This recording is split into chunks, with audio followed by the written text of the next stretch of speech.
¿No les pasa a veces que están comiendo algo, qué sé yo, un plato que encima te gusta y de repente a la mitad sentís como una pared? Uf, sí. No es que estás llena, ¿viste? Ujú. Es otra cosa. Es como que el cerebro te dice, listo, basta, no quiero más de esto. Tal cual.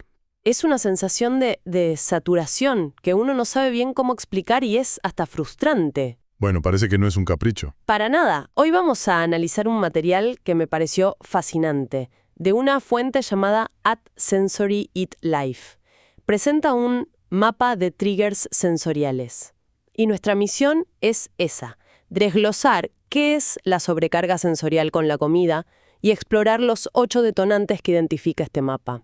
La idea es, bueno, aprender a ver la comida desde otro lugar. Y es un lugar que cambia toda la narrativa, ¿eh? Porque por mucho tiempo a estas experiencias se las etiquetó como ser quisquilloso o difícil para comer. Sí, totalmente. El mañoso, exacto. Pero este material pone el foco en otro lado. Hay una frase que para mí lo resume todo a la perfección. No es que no te gusta comer, te saturas. Tu cerebro procesa distinto. Uf, qué frase. Es que es fundamental.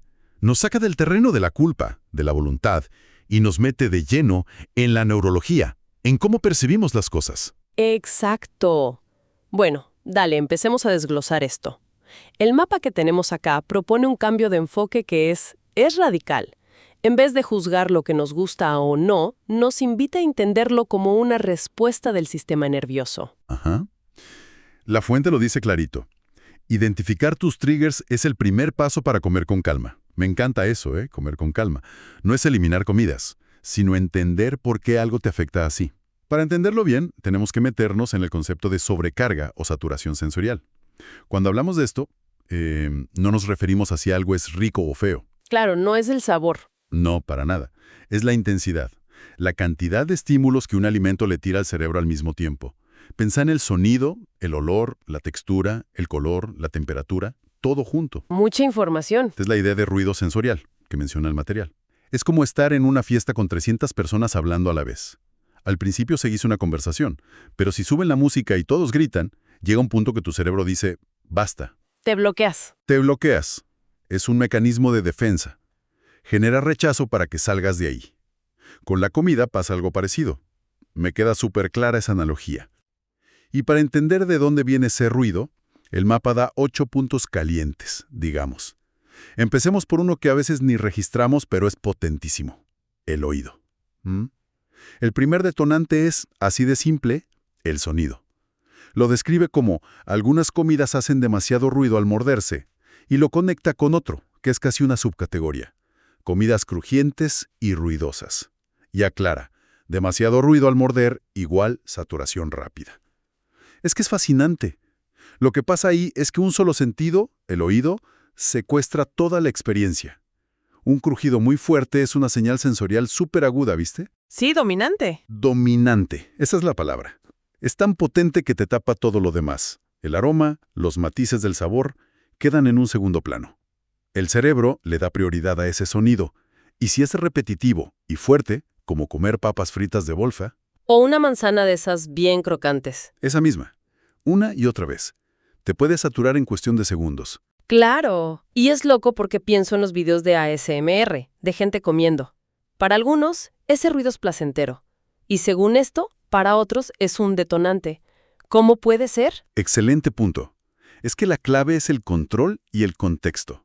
En un video de ASMR, vos elegís escucharlo. Tu cerebro está preparado. Pero en una cena, donde esperas disfrutar el sabor, la charla, un sonido de masticación súper fuerte puede ser percibido como una invasión. Como un ruido que interrumpe la calma. Exacto. La misma señal, en contextos distintos, puede ser placentera o abrumadora. Entendido. El contexto lo es todo. Pero, a ver, ¿qué pasa antes de llevarte la comida a la boca? Porque el cerebro ya está laburando, ¿no? El mapa habla del olor y del color intenso. Ajá, la primera línea de defensa. Dice que olores fuertes pueden generar rechazo inmediato y que los colores muy vibrantes pueden activar alerta. Y esto conecta directo con lo más primitivo que tenemos. A lo largo de la evolución, el olfato y la vista fueron claves para saber si algo era seguro para comer. Claro, si es venenoso o no. Tal cual. Un olor muy fuerte, sea bueno o malo, o un color que en la naturaleza grita cuidado, son señales que el cerebro procesa al toque. La palabra que usa alerta es perfecta. No es necesariamente algo malo, pero sí implica que el cerebro tiene que gastar energía en procesar esa señal tan intensa. O sea que, aunque no me dé cuenta, un plato con colores muy artificiales o un olor muy penetrante ya me está cansando un poquito, incluso antes del primer bocado. Así es. Pensá en la industria de hoy. Usan colorantes para que los dulces sean más rojos, los cereales más llamativos, aromatizantes para que el olor a queso o a frutillas se sienta a 10 metros. Son versiones hipersaturadas de las señales naturales. Claro. Para un sistema nervioso sensible, enfrentarse a un color o un olor que grita «presta mi atención» puede ser el primer paso a la sobrecarga, antes de que la textura o el sabor entren en la ecuación. Un momento, ahora que decís textura, acabo de releer la descripción que da el mapa para la textura irregular y es potentísima. Dice, lo impredecible del mordisco genera tensión. Nunca lo había pensado así. ¿Qué significa tensión a nivel neurológico? Esa frase es brillante. Captura una verdad del cerebro. Nuestro cerebro, y sobre todo la boca, que es una zona hipersensible, funciona mucho mejor con la anticipación. Cuando vas a morder algo, ya tenés una idea de cómo se va a sentir. Sí, una expectativa. Exacto.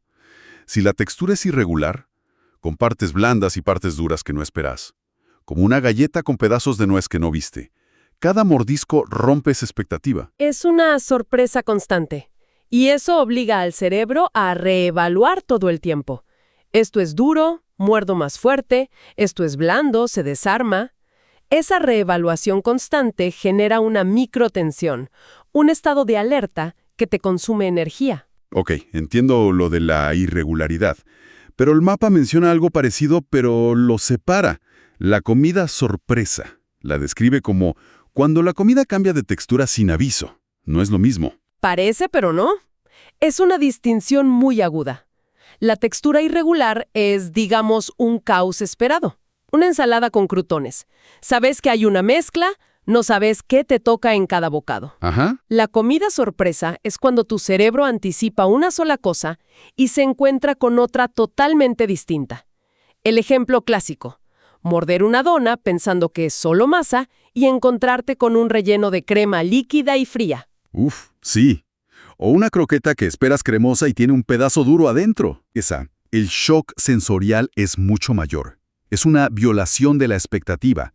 Y eso puede ser muy, muy discordante para el cerebro. Claro, una cosa es un caos anunciado y otra un orden que se rompe de golpe. Y esto me lleva al tercer punto de este grupo: las mezclas no predecibles, que dice que muchas texturas juntas generan ruido sensorial. Esto ya es el extremo, ¿no? Es la culminación del caos textural, precisamente. Me acuerdo una vez que probé un postre deconstruido. ¿Ah, sí? Tenía helado cremoso, tierra de galleta crujiente, una gelatina gomosa y unas esferitas que explotaban con líquido. Mi cerebro colapsó. No sabías qué pensar. No sabía si me gustaba o no, solo que era agotador comerlo. Cada cucharada era un campo minado de sensaciones. Ese es el ruido sensorial en su máxima expresión. El cerebro intenta procesar todo a la vez y se agobia. Esa experiencia lo ilustra perfecto.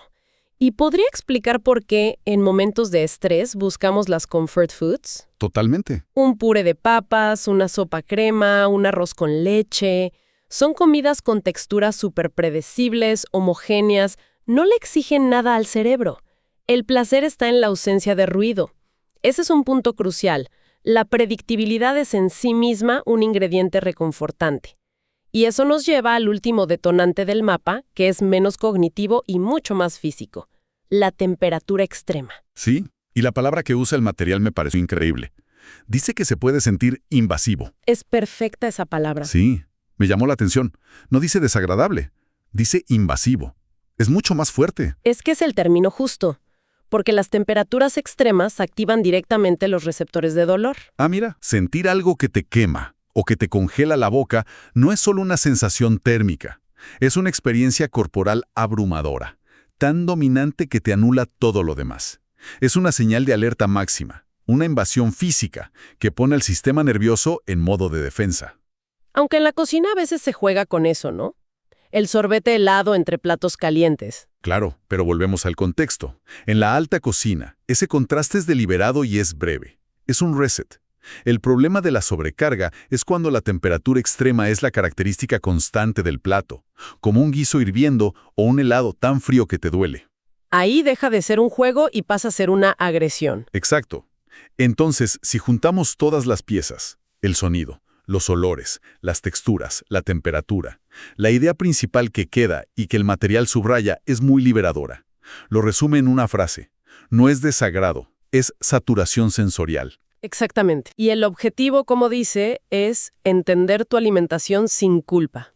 Y es importante aclarar que este mapa de triggers no es para crear una lista de alimentos prohibidos, ¿eh? No, claro. Al contrario, es una herramienta de autoconocimiento. Te da un lenguaje para nombrar experiencias que antes quizás eran confusas.